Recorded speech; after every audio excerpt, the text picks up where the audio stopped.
किसानों को अब जीएसटी सुधार से सीधा फायदा मिलने वाला है। अन्नदाताओं को इस कदम से बड़ी राहत मिलेगी, क्योंकि उर्वरक, बीज, कृषि उपकरण और भंडारण जैसी सेवाएं अब अधिक किफायती हो जाएंगी। इससे न केवल खेती आसान होगी, बल्कि पैदावार भी बढ़ेगी।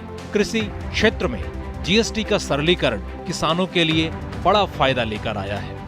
यह किसान हितैषी, गांवों को मजबूत करने वाला और टिकाऊ सुधार है। फार्म मैकेनाइजेशन की बात करें तो अब ट्रैक्टर और उसके पुर्जों पर जीएसटी घटकर केवल 5% हो गया है।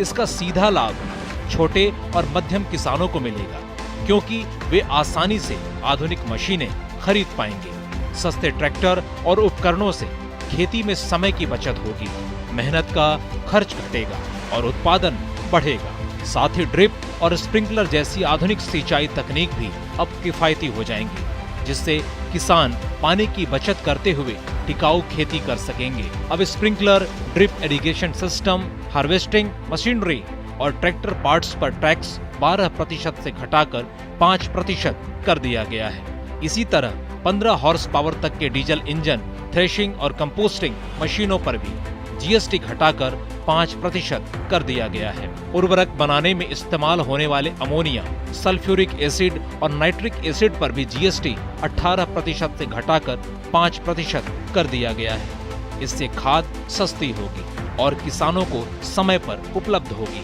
वहीं जैव, कीटनाशक और सूक्ष्म पोषक तत्व अब 12% की जगह 5% पर मिलेंगे। इससे प्राकृतिक खेती को बढ़ावा मिलेगा, मिट्टी की सेहत सुधरेगी और छोटे किसानों और एफपीओ को लाभ होगा।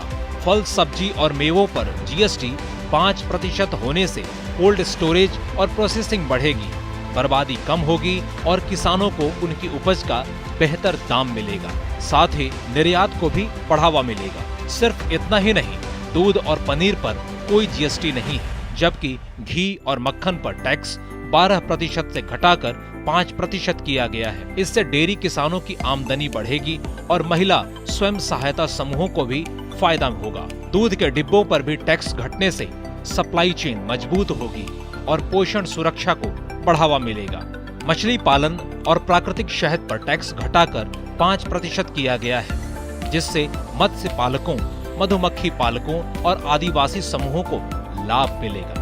सौर ऊर्जा आधारित उपकरणों पर जीएसटी 12% से घटाकर 5% कर दिया गया है।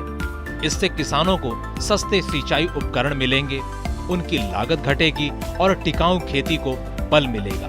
वहीं केंदु पत्तों पर जीएसटी 18% से घटाकर 5% करने से ओडिशा, मध्य प्रदेश और छत्तीसगढ़ के आदिवासी समुदायों की आजीविका मजबूत होगी, क्योंकि यह उनके लिए प्रमुख वन उत्पाद है। ट्रक और वाणिज्यिक वाहनों पर जीएसटी 28% से घटाकर 18% किया गया है। इससे माल ढुलाई सस्ती होगी, किसानों की उपज आसानी से बाजार तक पहुंचेगी और कृषि निर्यात को बढ़ावा मिलेगा। जीएसटी सुधारों ने किसानों के लिए खेती को आसान, सस्ती और टिकाऊ बनाने की राह खोल दी है। सस्ते उर्वरक, आधुनिक मशीनें, बेहतर सिंचाई प्रणालियों और पर्यावरण अनुकूल विकल्प अब हर अन्नदाता की पहुंच में है। यह राहत न केवल उनकी लागत घटाएगी, बल्कि पैदावार और आय भी बढ़ाएगी। आखिरकार यही बदलाव भारत के कृषि क्षेत्र को मजबूत करते हुए देश की खाद्य सुरक्षा और ग्रामीण समृद्धि की नींव को और मजबूत बनाएगा।